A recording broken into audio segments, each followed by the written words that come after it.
அழகே அழகு சீரியலோட upcoming episode என்னென்னு பார்க்கலாம். அழகுமதி ராஜலக்ஷ்மி பேச்சை கேட்டு வீட்டில் இருக்க வேலையெல்லாம் பொறுப்பாக பார்த்துக்கிறாங்க. ஆனால் ராஜலக்ஷ்மி எப்படியாவது அழகுமதிக்கு பிரச்சனை செய்யணும்னு வேணும்னே நிறைய வேலை சொல்லிக்கிட்டே இருக்காங்க. இதெல்லாம் பார்த்துட்டு இருக்க மலருக்கு கொஞ்சம் கூட பிடிக்கல. ஏன் ராஜலக்ஷ்மி அத்தை வேணும்னே இப்படி தேவையில்லாத வேலையெல்லாம் செய்கிறாங்க? நானும் இந்த வீட்டில் தான் இருக்கேன். ஆனால் என்ன இப்போ எந்த வேலையும் செய்யக்கூடாதுன்னு சொல்லிட்டு அழகுமதி துணி துவைக்கணும், கிச்சனில் இருக்க வேலையை செய்யணும், வீடை சுத்தம் செய்யணும்னு ஒரு ஒரு வேலையை சொல்லிக்கிட்டே இருக்காங்க. அழகுமதியால் தனியாக எப்படி இவ்வளோ வேலையை செய்ய முடியும்? அது மட்டும் இல்லாமல் வேணும்னே பிரச்சனை வரணுன்றதுக்காகவே ராஜலக்ஷ்மி அத்தை இப்படிலாம் செய்கிறாங்கன்னு ரொம்ப தெளிவாக எனக்கு புரியுது. இருந்தாலும் இந்த உண்மையை யார்கிட்ட சொன்னாலும் என்னை புரிஞ்சுக்கவே மாட்டாங்க. அதுலேயும் ராஜலக்ஷ்மி அத்தை என் பேச்சை கேட்கவே மாட்டாங்க. எப்படி அழகுமதிக்கு சப்போர்ட் பண்ணுறது ஒன்றுமே புரியலையே அப்படின்னு மலர் வந்து யோசிக்கிறாங்க. உடனே அழகுமதி சாப்பாடெல்லாம் எடுத்து வச்சதுக்கப்புறம் இங்கே ராகவன் சொல்கிறாங்க, பரவாயில்ல, அழகுமதிக்கு இவ்வளோ சமைக்க தெரியும்னு எனக்கே இன்னைக்கு தான் புரியுது.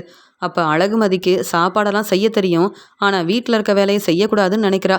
ஆனால் இப்போ ராஜலக்ஷ்மி அழகுமதிக்கிட்ட ஒவ்வொரு வேலையும் சொல்கிறதுனால தன்னுடைய வேலையை சரியாக தானே செய்கிறா. இனி அழகுமதி எப்படியும் வேலைக்கு போக போகிறது கிடையாது. வீட்டில் இருக்க வேலையை பொறுப்பாக பார்த்துக்கிட்டாதான், எங்கள் பேச்சை கேட்டாதான் அழகுமதி அதுக்கப்புறம் சுரேஷ்கிட்ட தேவையில்லாமல் பேசி பிரச்சனை செய்ய மாட்டா. இப்போ தான் நிம்மதியாக இருக்குது அப்படின்னு யோசிக்கிறாரு ராகவன். அந்த சமயம் ராஜலக்ஷ்மி, என்னங்க சாப்பாடெல்லாம் இன்னைக்கு எப்படி இருந்தது? அதான் நம்ம வீட்டு மருமக அழகுமதி சமைச்சு கொடுத்துருக்கால, அதான் கேட்குறேன் அப்படின்னு சொல்லும்போது, சாப்பாடெல்லாம் அவ்வளோ ருசியாக இல்லைனாலும் மலர் சமைக்கிற மாதிரி இல்லை. விதவிதமாக மலர் சமைச்சு கொடுப்பா. ஆனால் இன்னைக்கு அழகுமதி வேற வழி இல்லாமல் நம்ம எல்லாருக்கும் இப்படி சமைச்சு கொடுத்துருக்கா. ஆனால் என்ன செய்கிறது, தினமும் அழகுமதி இப்படியே கிச்சனில் இருக்க வேலையெல்லாம் செஞ்சால் அப்புறம் மலரை விட நல்லா சமைக்க ஆரம்பிச்சிருவான்னு மட்டும் தெரியுது அப்படின்னு சொல்லும்போது, ஆமாங்க, அதனால தான் துணியெல்லாம் துவைக்கணும்னு அழகுமதிக்கிட்ட சொல்ல போகிறேன். எப்படியும் அழகுமதி இந்த வேலையெல்லாம் செய்ய மாட்டேன், இந்த வேலையெல்லாம் செய்ய தெரியாதுன்னு சொல்வா, அதுக்கப்புறம் நான் பேசிக்கிறேன் அப்படின்னு சொல்லும்போது, அதுவும் சரிதான், எத்தனை நாள் தான் வீட்டில் இருக்க வேலையை செய்ய மாட்டேன், இந்த வேலையெல்லாம் செய்ய தெரியாதுன்னு அழகுமதி பேச முடியும்? அதனால் ஒவ்வொரு வேலையாக அழகுமதி செய்ய தெரிஞ்சுக்கணும். மலர் மாதிரி இங்கே குடும்பத்தை பொறுப்பாக பார்த்துக்க தெரியணும். அதனால் மலர் இன்னைக்கு எந்த வேலையும் செய்ய வேண்டான்னு சொல்லிட்டு அழகுமதி எல்லா வேலையும் செய்யட்டும் அப்படின்னு ராகவன் வந்து சொல்கிறாரு. சரிங்க, அழகுமதி கிட்ட பேசிட்டு வரேன்னு கிச்சனுக்கு வராங்க. அப்போ தான் அழகுமதி கிச்சன் எல்லாம் சுத்தம் செஞ்சுட்டு கொஞ்ச நேரம் ரூமில் போய் ரெஸ்ட் எடுக்கலாம், என் ஃப்ரெண்டுக்கு வேற ஃபோன் பண்ணணும், என் வேலையை பற்றி கேட்கணும், ஏற்கனவே மறுபடியும் எனக்கு வேலை கிடைக்கணுன்றதுக்காக எல்லா ஏற்பாடையும் செஞ்சுருக்கேன், சீக்கிரமாக வேலை கிடைச்சா நிம்மதியாக சந்தோஷமாக நான் புது வேலைக்கு போகலாம் அப்படின்னு தன்னுடைய ரூமுக்கு வர்றதுக்காக கிளம்புறாங்க. அந்த சமயம் ராஜலக்ஷ்மி வந்து நிற்கிறாங்க. என்ன அழகுமதி, இப்போவே நீ ரூமுக்கு போய் ரெஸ்ட் எடுக்க போறியான்னு கேட்குறாங்க. இல்லை, எனக்கு கொஞ்சம் வேலை இருக்குது, என் ஃப்ரெண்டுக்கிட்ட பேசணும், மறுபடியும் நான் புது வேலைக்கு போகிறதுக்காக எல்லா ஏற்பாடையும் செஞ்சுருக்கேன், என் ஃப்ரெண்டுக்கிட்ட பேசிட்டு அதுக்கப்புறம் நீங்கள் சொல்கிற வேலை எல்லாத்தையும் செய்கிறேன் அப்படின்னு சொல்கிறாங்க. அதெல்லாம் உன்னுடைய ஃப்ரெண்டுக்கிட்ட அப்புறமா பேசிக்கலாம், இப்போவே எதுக்கு புது வேலைக்கு போகணும்னு யோசிக்கிற? இப்போவே உன் ஃப்ரெண்டுக்கிட்ட கண்டிப்பாக பேசணுமா? வீட்டில் இருக்க வேலையை செய்கிறது தான் உனக்கு நல்லது. அது மட்டும் இல்லாமல் நீ உன் ஃப்ரெண்டுக்கிட்ட பேசினா மட்டும் புது வேலை உடனே கிடச்சிருமா? என் பசங்க எல்லாரும் நல்லா சம்பாதிக்கிறாங்க, இந்த குடும்பத்தை பார்த்துக்கிறாங்க, அவங்கள விட நீ நல்லா சம்பாதிக்க முடியுமா? பெரிய வேலைக்கு போக முடியுமா? இந்த குடும்பத்தை உன்னால் பார்த்துக்க முடியுமா? முடியாதுல்ல. நீ அமைதியாக இரு, நீ மறுபடியும் வேலைக்கு போகவும் வேண்டாம், சம்பாதிக்கவும் வேண்டாம், நான் சொல்கிற வேலையை மட்டும் செஞ்சால் போதும். துணியெல்லாம் அப்படியே இருக்குது, நீ துவைக்க வேண்டாமா? இந்த துணியெல்லாம் துவைக்கணும், காய வைக்கணும், அப்புறம் மறுபடியும் எடுத்து வைக்கணும்னு இவ்வளோ வேலை இருக்கும்போது என் ஃப்ரெண்டுக்கிட்ட பேச போகிறேன், கொஞ்ச நேரம் ரெஸ்ட் எடுக்க போகிறேன்னு சொல்கிற. இப்போ மலர் நான் சொல்கிறதுக்கு முன்னாடியே இந்த வேலையெல்லாம் செஞ்சுருப்பா. இந்த வீட்டு மூத்த மருமக மலர் எவ்வளோ வேலை செய்வா தெரியுமா? தனியாகவே எல்லா வேலையும் அவ்வளோ பொறுப்பாக பார்த்துப்பா. நீ என்ன அப்பப்போ ரெஸ்ட் எடுக்க போகணுன்னு ரூமுக்கு போகிற? நீ முதல்ல வீட்டில் இருக்க வேலையை பொறுப்பாக பார்த்துக்கிட்டாதான் குடும்பத்தையும் பொறுப்பாக பார்த்துக்க முடியும். மலர் ரெஸ்ட் எடுக்கிறதுனால நீ இந்த துணியெல்லாம் துவைச்சி வைக்கணும், அது மட்டும் இல்லாமல் நான் சொல்கிற மாதிரி கேளு அப்படின்னு எல்லா துணியவும் அழகுமதிக்கிட்ட எடுத்து கொடுக்குறாங்க. இந்த துணியெல்லாம் துவைச்சி வைக்கணும், சீக்கிரமாக எடுத்து அதே மாதிரி துணியெல்லாம் மடித்து வைக்கணும் அப்படின்னு சொல்கிறாங்க. அத்தை சரி அத்தை அப்படின்னு சொல்லிட்டு எல்லா துணியவும் எடுத்துகிட்டு போகிறாங்க. அங்கே துணியெல்லாம் பார்த்துட்டு, துணியெல்லாம் ரொம்ப அழுக்காக இருக்குது, அது மட்டும் இல்லாமல் இவ்வளோ துணியை வேற துவைக்கணுமா, என்ன செய்கிறது அப்படின்னு ஒவ்வொரு வேலையவும் அழகுமதி செய்கிறாங்க. ஆனால் அவங்க யோசிக்கிறாங்க, இப்படி எல்லாரும் தன்னுடைய துணியை துவைச்சிக்கிட்டாங்கன்னா இவ்வளோ துணி வராது. அதே மாதிரி நம்ம இவ்வளோ கஷ்டப்பட்டு துவைக்க வேண்டிய அவசியமும் இருக்காது. இதை ஏன் யாருமே புரிஞ்சுக்க மாட்டேங்கிறாங்க? மலரக்கா தினமும் இவ்வளோ துணியை துவைக்கிறாங்களா? எனக்கு இந்த உண்மை தெரியாதே. அது மட்டும் இல்லாமல் முன்னாடியே தெரிஞ்சிருந்தா வீட்டில் எல்லார்கிட்டையும் நான் சொல்லியிருப்பேன். அப்படியே சொல்லியிருந்தாலும் ராஜலக்ஷ்மி அத்தை, ராகவன் மாமா, சுரேஷ் என் பேச்சையா கேட்பாங்க? என்ன செய்யறதுன்னு ஒன்றுமே புரியல அப்படின்னு அந்த துணியெல்லாம் துவைச்சிட்டு அங்கே வரும்போது ராஜலக்ஷ்மி கிட்ட சொல்கிறாங்க, அத்தை இனி இந்த துணியெல்லாம் என்னால் துவைக்க முடியாதுன்னு சொல்கிறாங்க. என்ன அழகுமதி, இன்னைக்கு தான் இந்த வேலையெல்லாம் செய்ய ஆரம்பிச்சிருக்க, ஆனால் இப்போவே இந்த வேலையை செய்ய முடியாதுன்னு சொல்கிறியே, ஏன் இத்தனை நாள் மலர் இந்த வேலையெல்லாம் செஞ்சுட்டு இருந்தா? அவள் இப்படி என்கிட்ட சொல்லவே இல்லையே, என்ன என்ன ஆச்சுன்னு கேட்கும்போது, இவ்வளோ துணியை நானே துவைக்கணும்னா எப்படி? உங்கள் துணியை நீங்கள் துவைச்சிக்கலாம், அதே மாதிரி இந்த வீட்டில் இருக்க எல்லாரும் அவங்க துணியை துவைச்சிக்கிட்டாங்கன்னா இவ்வளோ துணி வராதே. மலரக்கா மட்டும் கஷ்டப்பட்டு இந்த துணியெல்லாம் துவைக்கணுமா? என்னால் இந்த வேலையை செய்ய முடியாது. எவ்வளோ நேரம் நீங்கள் சொல்கிற வேலையை செஞ்சுக்கிட்டே இருக்க முடியும் அப்படின்னு சொல்லும்போது, என்ன நீ புதுசாக பேசிகிட்டு இருக்க? நானும் இந்த வீட்டுக்கு மருமகளாக வரும்போது என் மாமியார் பேச்சை கேட்டு இந்த வேலையெல்லாம் செஞ்சேன். ஆனாலும் எனக்கு நல்ல பேர் கிடைக்காது. இருந்தாலும் பொறுப்பாக குடும்பத்தை பார்த்துக்கிட்டேன். நீ என்ன நிறைய படிச்சிருக்க, பெரிய வேலைக்கு போகணும், நல்லா சம்பாதிக்கணும்னு யோசிக்கிற. ஆனால் வீட்டில் இருக்க எந்த வேலையும் செய்யவே கூடாதுன்னு நினைக்கிறியா? இன்னைக்கு ஒரு நாள் துணி துவைச்ச உடனே இந்த வேலையை செய்ய முடியாதுன்னு சொல்றியே. மலர் அப்போ தினமும் எங்கள் பேச்சை கேட்டு இந்த வேலையெல்லாம் செய்கிறா. அப்போ மலருக்கு தானே நல்ல பேர் கிடைக்கும்.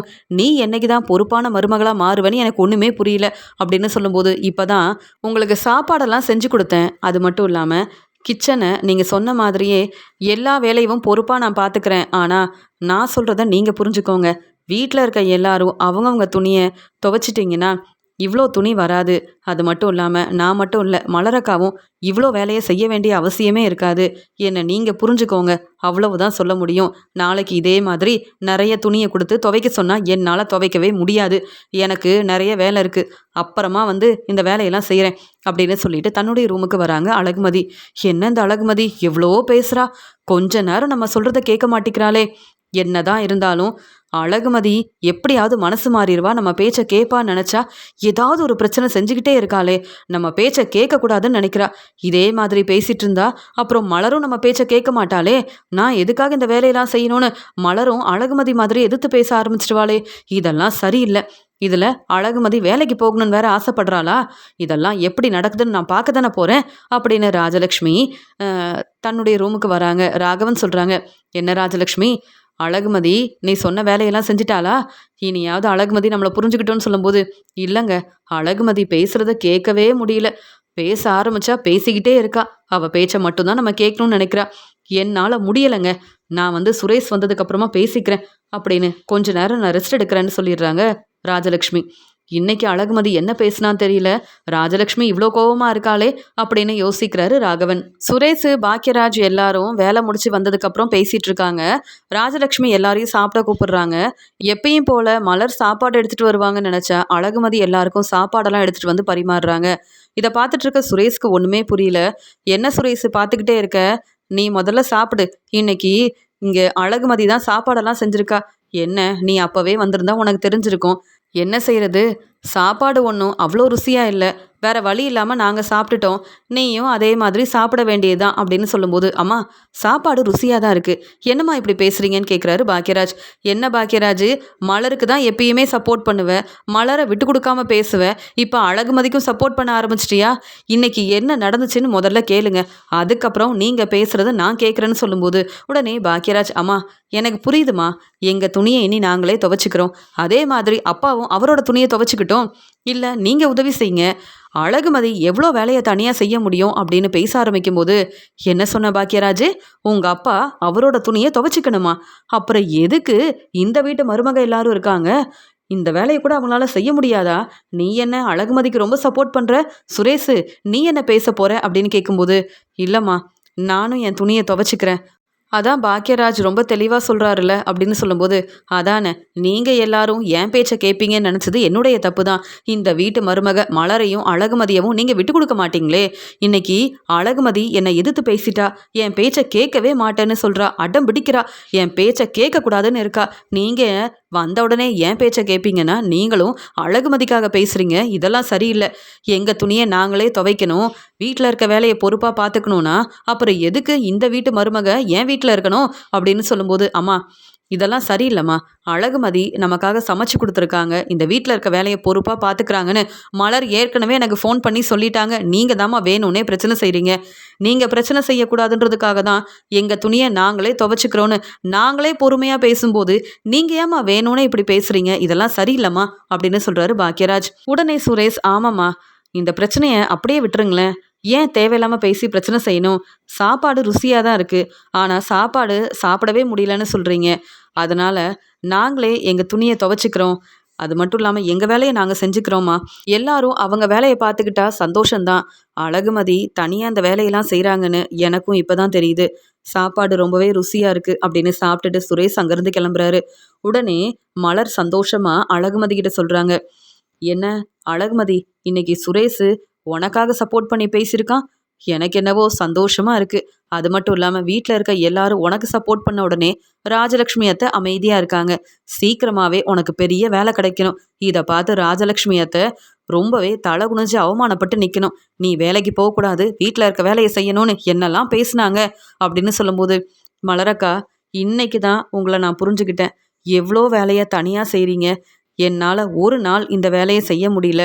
இவ்வளோ வேலை நீங்கள் செய்கிறீங்கன்னா உண்மையாகவே உங்களை நினச்சா எனக்கு ரொம்ப பெருமையாக இருக்குது. எங்கள் எல்லாரையும் ரொம்ப நல்லா பார்த்துக்கிறது நீங்கள் தான் அப்படின்னு உங்கள் அருமை பெருமை என்னன்னு இன்னைக்கு தான் நான் புரிஞ்சுக்கிட்டேன் அப்படின்னு மலர்கிட்ட சந்தோஷமாக பேசுகிறாங்க அழகுமதி. அதெல்லாம் ஒன்றும் இல்லை அழகுமதி அப்படின்னு சொல்கிறாங்க. இல்லை மலரக்கா, நான் உண்மையாகவே சொல்கிறேன், நீங்கள் ரொம்ப நல்லவங்க. எங்கள் எல்லாருக்கும் என்ன வேணும்னு கேட்டு சமைச்சு கொடுக்குறீங்க, துணியெல்லாம் துவைக்கிறீங்க, வீடெல்லாம் சுத்தம் செய்கிறீங்க. அதுலேயும் ராகவன் மாமா ராஜலக்ஷ்மி அத்தை கூப்பிட்ட உடனே அவங்களுக்கு என்ன வேலை செஞ்சு கொடுக்கணும்னு உடனே சந்தோஷமாக அந்த வேலையெல்லாம் செய்கிறீங்க. ஆனால் என்னால் உங்களை மாதிரி இந்த வேலையெல்லாம் செஞ்சு கொடுக்கவே முடியாது. நீங்கள் சொல்கிறது எல்லாமே சரிதான். ஆனால் தினமும் இவங்க விருப்பத்துக்கு என்ன வேணும்னு விதவிதமாக சமைச்சு கொடுத்தீங்கன்னா இதே மாதிரி நீங்களும் நிறைய வேலை செய்யணும், கஷ்டப்படணும். நான் சொல்கிறதெல்லாம் புரியுதில்ல அப்படின்னு சொல்லிட்டு அழகுமதி தன்னுடைய ரூமுக்கு வராங்க. அழகுமதி ரூமுக்கு வந்த உடனே அவங்க ஃப்ரெண்டு ஃபோன் பண்ணுறாங்க. என் ஃப்ரெண்டு ஃபோன் பண்ணுறா அப்படின்னு சந்தோஷமாக பேசுகிறாங்க. அழகுமதி, நாளைக்கு எங்கள் ஆஃபீஸ்க்கு நீ வர முடியுமா?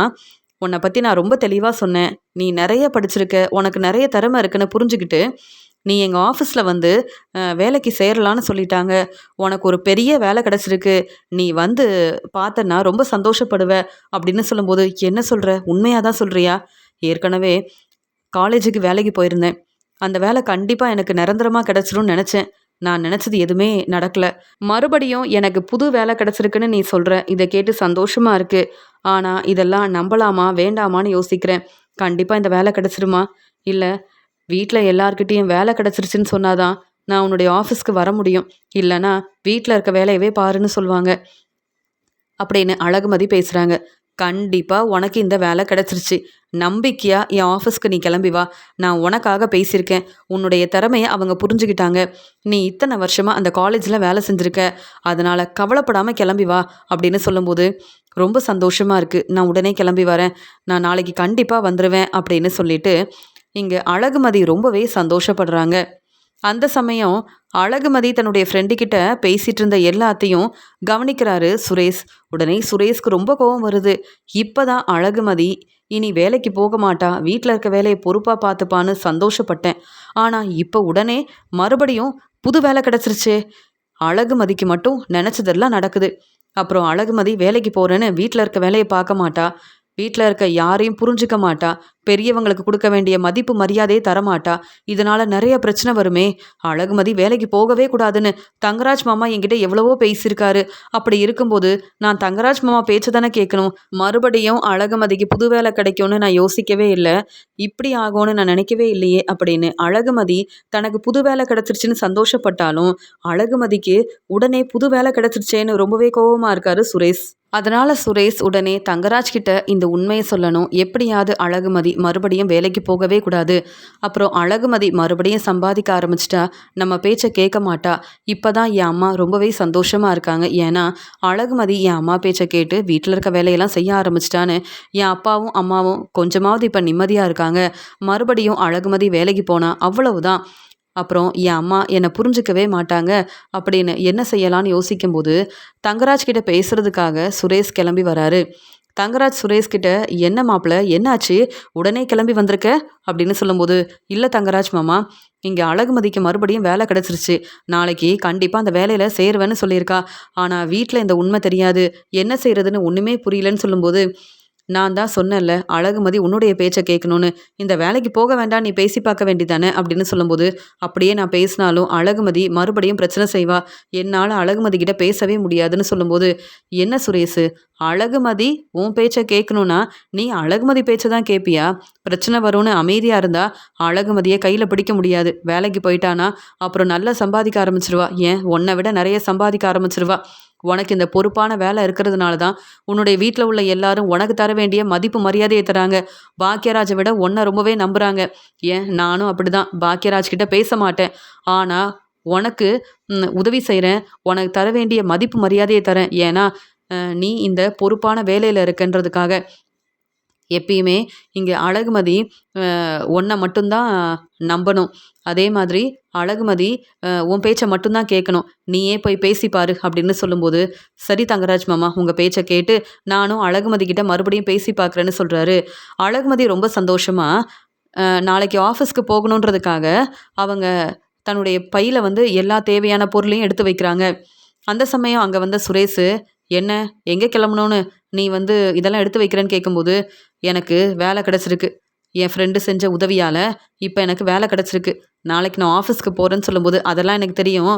நீ எதுக்கு இப்போ வேலைக்கு போகணும்னு ரொம்பவே எங்கள் பேச்சை கேட்காம அடம்பிடிக்கிறேன்னு தெரியல. உங்கள் வீட்டில் இருந்து உங்கள் அப்பாவும் அம்மாவும் வந்தாங்க. அவங்க பேச்சை கேட்டு கூட நீ திருந்தவே மாட்டியா? நீ வேலைக்கு போய் சம்பாதிச்சு இந்த குடும்பத்தை பார்த்துக்க போறியா?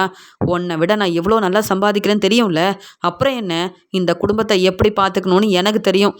நான் நல்லா சம்பாதிக்கிறேன். என் அப்பா அம்மாவுக்கு என்ன வேணும்னு கேட்டு ஒவ்வொன்றையும் பார்த்து பார்த்து செய்கிறேன். நீ சம்பாதிச்சு என் குடும்பத்தை பார்த்துக்க போகிறதில்ல. அப்புறம் எதுக்கு நீ வேலைக்கு போகணும்? வீட்டில் இருக்க வேலையை செய்யக்கூடாது. யார் பேச்சையும் கேட்கக்கூடாது. எப்போ பிரச்சனை வந்தாலும் என் வாழ்க்கையை நான் பார்த்துக்கிறேன், நான் நல்லா சம்பாதிக்கிறேன்னு உன்னை நீயே பெருமையாக பேசணும். அதுக்காக தானே வேலைக்கு போகணும்னு நினைக்கிறேன் அப்படின்னு சொல்லும்போது, இல்லை, உங்களை நம்பக்கூடாதுன்றதுக்காக தான் வேலைக்கு போகணும்னு நினைக்கிறேன். என் அப்பா அம்மாவுக்கு உதவி செய்யணுன்றதுக்காக வேலைக்கு போகணும்னு நினைக்கிறேன். என் அப்பா என்னை நல்லா படிக்க வச்சுருக்காரு. நான் வேலைக்கு போகிறத பார்த்து என் அப்பா அம்மா சந்தோஷப்படுவாங்க. அதுக்காக வேலைக்கு போகணும்னு நினைக்கிறேன். மற்றபடி நீங்கள் சொல்கிற மாதிரிலாம் நான் யோசிக்கவே இல்லை. எப்பயுமே உங்கள் பேச்சை கேட்கணும்னு நினைக்கிறேன். ஆனால் நீங்கள் தான் என்னை புரிஞ்சிக்கவே மாட்டேங்கிறீங்க. நான் கண்டிப்பாக நாளைக்கு ஆஃபீஸ்க்கு போக தான் போகிறேன். எனக்கு கிடைச்ச வேலையை நல்லபடியாக செஞ்சு முன்னேறணும்னு நினைக்கிறேன். ஆனால் ஏற்கனவே எதுக்கு காலேஜில் வந்து நான் வேலை செஞ்சப்ப அவங்க எந்த காரணமும் சொல்லாமல் நீ வேலைக்கு வர வேண்டான்னு ஏன் சொன்னாங்கன்னு எனக்கு இப்போ வரைக்கும் புரியல. அதனால் கிடைச்ச வேலையை நல்லபடியாக செய்யணும்னு யோசிக்கிறேன். நீங்கள் என்னுடைய வேலையில் தலையிடாதீங்க. அதே மாதிரி நானும் உங்கள் வேலையில் தலையிட மாட்டேன்னு சொல்லிடுறாங்க. இங்கே அழகுமதி அழகுமதி பேசுனதை கேட்டு பதில் பேச முடியாமல் சுரேஷ் அமைதியாக இருக்காரு. இதுக்கு மேலே பேசினா பிரச்சனை வரும். நம்ம அமைதியாக இருந்தால் தான் அப்பா அம்மா நிம்மதியாக இருப்பாங்க அப்படின்னு சொல்லிட்டு சுரேஷ் அங்கேருந்து கிளம்புறாரு. அடுத்த நாள் அழகுமதி வேலைக்கு போகிறாங்க. சந்தோஷமாக தன்னுடைய ஃப்ரெண்டோட ஆஃபீஸ்க்கு கிளம்பி வராங்க. அங்கே அழகுமதிக்கு பொறுப்பான வேலை கொடுக்குறாங்க. ஏற்கனவே வாங்கின சம்பளத்தை விட இங்கே அதிகமாகவே அழகுமதிக்கு சம்பளம் கிடைக்கும்னு சொல்கிறாங்க. ஏன்னா அழகுமதி நிறைய படிச்சிருக்காங்க. அவங்களுக்கு நிறைய திறமை இருக்குது. ஏற்கனவே அவங்க இத்தனை வருஷம் அங்கே காலேஜில் வேலை பார்த்துருக்கிறதுனால அவங்களுக்கு நிறைய அனுபவம் இருக்குது. இவங்க இந்த வேலையை ரொம்ப பொறுப்பாக செய்வாங்கன்ற நம்பிக்கையில் பொறுப்பான வேலையை அழகுமதிக்கு கொடுக்குறாங்க. இதனால் அழகுமதி யோசிக்கிறாங்க, எனக்கு நல்ல வருமானம் வரும், நல்ல சம்பளம் கிடைக்கும். இதெல்லாம் என் அப்பா அம்மா கேட்டாங்கன்னா எவ்வளோ சந்தோஷப்படுவாங்க. கண்டிப்பாக ராஜலக்ஷ்மி, ராகவன் மாமா, சுரேஷ் இதை கேட்டால் சந்தோஷப்பட மாட்டாங்க. கண்டிப்பாக என்கிட்ட கேள்வி கேட்பாங்க. ஆனால் இன்றைக்கி நான் எவ்வளோ சந்தோஷமாக இருக்கேன் அப்படின்னு யோசிக்கிறாங்க அழகுமதி. ஆனால் சுரேஷ் வந்து அழகுமதியை பற்றியே யோசிக்கிறாரு. தன்னுடைய வேலையை கொஞ்சம் கூட பொறுப்பாக செய்யாமல் எப்பயும் போல் அங்கே அந்த சார் வந்து, சுரேஷு நான் சொன்ன வேலையெல்லாம் முடிச்சிட்டிங்களான்னு கேட்கும்போது ரொம்ப கோவமா, எதுக்காக இந்த வேலையெல்லாம் செய்யணும்? அதான் என் பேச்சை யாருமே கேட்க மாட்டேங்கிறீங்களே அப்படின்னு சுரேஷ் வந்து அந்த சார் கேள்வி கேட்கும்போது ரொம்ப கோவமாக பேசுகிறாரு. அந்த சார் சொல்கிறத கவனிக்காமல் எல்லார்கிட்டையும் ரொம்ப கோவப்படுறாரு.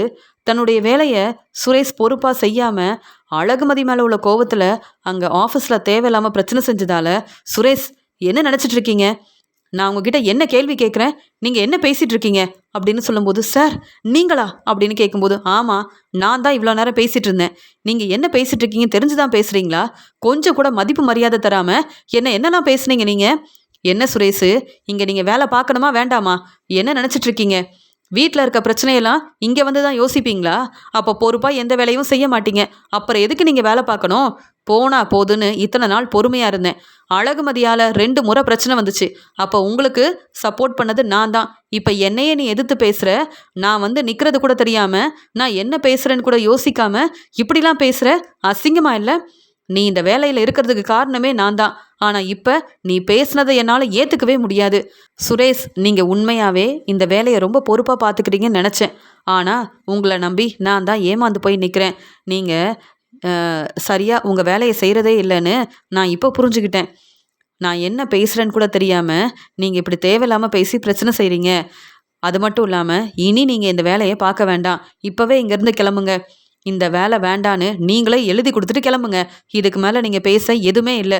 உங்களுக்காக நான் சப்போர்ட் பண்ண மாட்டேன். ஏன்னா நீங்கள் என்கிட்ட இவ்வளோ கோபமாக பேசியிருக்கீங்க. அது மட்டும் இல்லாமல் வேலை செய்ய வேண்டிய நேரத்தில் வேலை செய்யாமல், சரியாக இந்த வேலையை கவனிக்காமல், நான் வந்து பேசுகிறத கூட கவனிக்காமல் நீங்கள் பேசுனதெல்லாம் என்னால் ஏற்றுக்க முடியாது. நானே உங்களுக்காக பேசுவேன். இனி இந்த வேலையை நீங்கள் செய்யவே முடியாது. உங்களுக்கு எவ்வளவோ பிரச்சனை வந்திருக்கு. அப்போ நான் சப்போர்ட் பண்ணியிருக்கேன். ஆனால் இப்போ கொஞ்சம் கூட பொறுப்பு இல்லாமல், சரியாக உங்கள் வேலையை செய்யாமல், அப்படி என்ன யோசிக்கிறீங்கன்னு தெரியல. இந்த வேலையை பொறுப்பாக செய்யணும்னா மட்டும்தான் இந்த வேலையில் இருக்க முடியும். ஆனால் உங்களுக்கு அந்த பொறுப்பும் இல்லை, வேலையை செய்யணுன்ற அக்கறையும் இல்லை. முதல்ல இங்கேருந்து கிளம்புங்க அப்படின்னு இந்த பேப்பரில் கையெழுத்து போட்டுட்டு இப்போவே கிளம்புங்கன்னு சொல்கிறாரு அந்த சார். சார் இல்லை சார், ஏதோ தெரியாமல் பேசிட்டேன். வீட்டில் கொஞ்சம் பிரச்சனை சார். என் மனைவி அழகுமதி என்னை புரிஞ்சுக்காம பிரச்சனை செய்கிறா. என்ன செய்கிறதுனே தெரியாமல் கொஞ்சம் யோசித்தேன். நீங்கள் வந்ததை கவனிக்கல சார். தேவையில்லாமல் பேசிட்டு என்னை மன்னிச்சிடுங்க சார் அப்படின்னு சொல்லும்போது, போதும், வீட்டில் இருக்க பிரச்சனையை இங்கே வந்து யோசிக்கிறீங்க. அப்போ இங்கே இருக்கிற வேலையை எப்போ செய்வீங்க? உங்கள் மேலே எனக்கு நம்பிக்கை இல்லை. முதல்ல நீங்கள் வீட்டுக்கு கிளம்புங்க. இந்த பேப்பரில் கையெழுத்து போட்டுட்டு உடனே கிளம்புங்கன்னு சொல்லும்போது, சார் எனக்காக கொஞ்சம் புரிஞ்சுக்கோங்க சார். நான் தான் என் குடும்பத்தை பார்த்துக்கிறேன் சார். என் அண்ணன் நிறைய கடன் வாங்கியிருக்காரு. அவருக்கு வர சம்பள பணத்தை அப்படியே வந்து பணத்தை திருப்பி கொடுக்கணும்னு தந்துடுறாங்க. நான் மட்டும் வேலைக்கு போகலனா என் குடும்பத்தை எப்படி சார் பார்த்துக்க முடியும்? சார் கொஞ்சம் யோசிச்சு பாருங்கன்னு சொல்லும்போது, போதும் சுரேஷ், உங்கள் பேச்சை கேட்க வேண்டிய அவசியம் எனக்கு இல்லை. இப்போவே இந்த பேப்பரில் கையெழுத்து போட்டுட்டு உடனே கிளம்புங்கன்னு சொன்ன உடனே பதில் பேச முடியாமல் சுரேஷ் ரொம்பவே மனசு வேதனைப்படுறாரு. வேற வழி இல்லாமல் அந்த பேப்பரில் கையெழுத்து போட்டு கொடுத்துட்டு அங்கேருந்து கிளம்பி வராரு சுரேஷ். இனி நீங்கள் இங்கே வேலைக்கு வர வேண்டாம். இனி இந்த வேலையை செய்யவும் வேண்டாம். புரியுதா அப்படின்னு சொல்லும்போது, அப்போ இனி எனக்கு இந்த வேலை இல்லையா? கொஞ்சம் கவனமாக இருந்திருக்கணும். தேவையில்லாமல் அந்த சாரை எதிர்த்து பேசிட்டேன். தேவையில்லாமல் பேசிட்டேன். இப்போ எனக்கு வேலையும் இல்லை. எப்படி இந்த உண்மையை அப்பா அம்மா கிட்ட சொல்கிறது அப்படின்னு தனக்கு வேலை போன உண்மையை அங்கே வந்து வீட்டில் எல்லாருக்கிட்டையும் எப்படி சொல்கிறதுன்னு தெரியாமல் ரொம்பவே மனசு வேதனையோட சுரேஷ் கிளம்பி வராரு. அந்த சமயம் வீட்டில் உள்ள எல்லாருக்கும் அழகுமதி ஸ்வீட்டெல்லாம் வாங்கிட்டு வராங்க. ஏன்னா அவங்களுக்கு புது வேலை கிடச்சிருக்குன்ற சந்தோஷத்தில் வீட்டுக்கு வராங்க. அழகுமதி வீட்டுக்கு வந்த உடனே ராஜலக்ஷ்மி ரொம்ப கோவமா, என்ன உங்கள் அம்மாவை பார்க்க போனியா? உங்கள் வீட்டுக்கு போயிட்டு வந்தியா? எங்கே போயிட்டு வர அப்படின்னு கேட்குறாங்க. நான் ஆஃபீஸ்க்கு போயிட்டு வரேன். எனக்கு வேலை கிடச்சிருச்சுன்னு சொல்கிறாங்க. என்னது, உனக்கு வேலை கிடச்சிருச்சா? நீ யாரை கேட்டு நீ ஆஃபீஸ்க்கு போக ஆரம்பிச்ச? இல்லை, நீ எதுக்கு வேலைக்கு போகணும்? இப்போ தானே வீட்டில் இருக்க வேலையெல்லாம் கொஞ்சம் கொஞ்சமாக செய்ய ஆரம்பிச்ச. ஆனால் மறுபடியும் உனக்கு வேலை கிடச்சிருச்சா? இதெல்லாம் நீ எங்ககிட்ட சொல்லவே இல்லையேன்னு கேட்கும்போது, இன்னைக்கு தான் என் ஃப்ரெண்டு ஆஃபீஸ்க்கு வர சொன்னான். நானும் அவங்கக்கிட்ட பேசி பார்த்தேன்.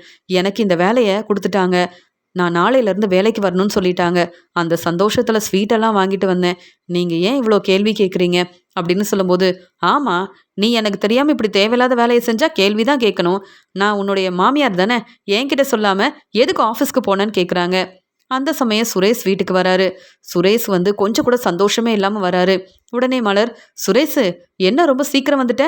காஃபி கொண்டு வரட்டுமா சுரேஷு அப்படின்னு கேட்குறாங்க மலர். மலரணி, எனக்கு காஃபி வேண்டாம் அப்படின்னு சொல்லிட்டு, ஆமாம், மறுபடியும் நீ எப்போ வேலைக்கு போவ? சாப்பாடு எடுத்து வைக்கட்டுமான்னு கேட்குறாங்க மலர். எனக்கு சாப்பாடெல்லாம் வேண்டாம், நான் மெதுவாக சாப்பிட்டுக்கிறேன். இனி நான் வீட்டில் தானே இருக்க போகிறேன் அப்படின்னு சொல்லும்போது, சுரேஷ் என்ன பேசுகிற? உனக்கு எவ்வளோ வேலை இருக்கும். கொஞ்ச நேரம் வீட்டில் நிம்மதியாக நீ ரெஸ்ட் எடுக்க முடியாது. உடனே ஃபோன் பண்ணுவாங்க, நீயும் கிளம்பி போகணும். என்ன சுரேஷ், நீ சாப்பிட்டுட்டு நிம்மதியாக ரெஸ்ட் எடுக்க வேண்டியதானே அப்படின்னு சொல்லும்போது, இல்லைம்மா, இனி நான் வேலைக்கு போகவே வேண்டாம், வேலைக்கு வர வேண்டான்னு சொல்லிட்டாங்கன்னு சொல்லும்போது, உடனே ராகவன் ரொம்ப கோவமா, என்னது வேலைக்கு வர வேண்டான்னு சொல்லிட்டாங்களா? என்ன சொல்கிற சுரேஷ்ன்னு கேட்கும்போது, ஆமாப்பா. எனக்கு இனி இந்த வேலை இல்ல. வேலைக்கு போக வேண்டாம். நான் வீட்ல தான் இருக்க போறேன். அப்படின்னு சுரேஷ் நடந்த உண்மைய வீட்ல உள்ள எல்லார்கிட்டயும் சொல்லும்போது, மலர், ராகவன், ராஜலட்சுமி, பாக்யராஜ் எல்லாரும் பேரதிர்ச்சியோட பார்க்குறாங்க. ஆனா, ரொம்பவே சந்தோஷமா இருக்காங்க அழகுமதி. நான் வேலைக்கு போகக்கூடாதுன்னு சொன்னாங்க. என் பையன் சுரேஷு, பாக்யராஜ் எல்லாரும் எவ்ளோ சம்பாதிக்கிறாங்க. உன்னால அவங்கள மாரி சம்பாதிக்க முடியுமான்னு கேட்டாங்க. இப்ப சுரேஷுக்கு வேலையே இல்ல. அப்புறம் எப்படி சுரேஷ் இந்த குடும்பத்த பார்த்துப்பாரு? அப்படின்னு அழகுமதி யோசிக்கிறாங்க. அந்த சமயம் மறுபடியும் இந்த வேலைக்கு நீ போக முடியாதான்னு ராகவன் கேள்வி கேட்கும்போது, இல்லப்பா, என்னால தான் நெறைய பிரச்சனை வந்திருக்கு. நான் தான் கொஞ்சம் கூட பொறுப்பே இல்லாம இருந்துட்டேன். இனி வேலைக்கு வர வேண்டான்னு சொல்லிட்டாங்க அப்படின்னு பேச ஆரம்பிக்கிறாரு சுரேஷ். உடனே ராஜலட்சுமி கிட்ட அழகுமதி சொல்றாங்க, எனக்கு வேலை கிடைச்சிருச்சு.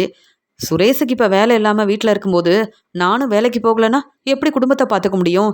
அத்தை, நான் வேலைக்கு போகட்டுமா வேண்டாமா? அப்படின்னு கேட்குறாங்க அழகுமதி. உடனே ராஜலட்சுமி சொல்றாங்க, அழகுமதி, நீ வேலைக்கு போறது எனக்கு பிடிக்கல. ஆனா இப்ப இருக்கிற நிலைமையில நீ வேலைக்கு போனா தான் நம்ம குடும்பத்த பார்த்துக்க முடியும்னு நினைக்கிறேன். அதனால நீ வேலைக்கு போகலான்னு சொல்லும்போது, அழகுமதி பேச ஆரம்பிக்கிறாங்க. என்ன அத்தை, சுரேஷுக்கு எவ்வளோ சப்போர்ட் பண்ணீங்க.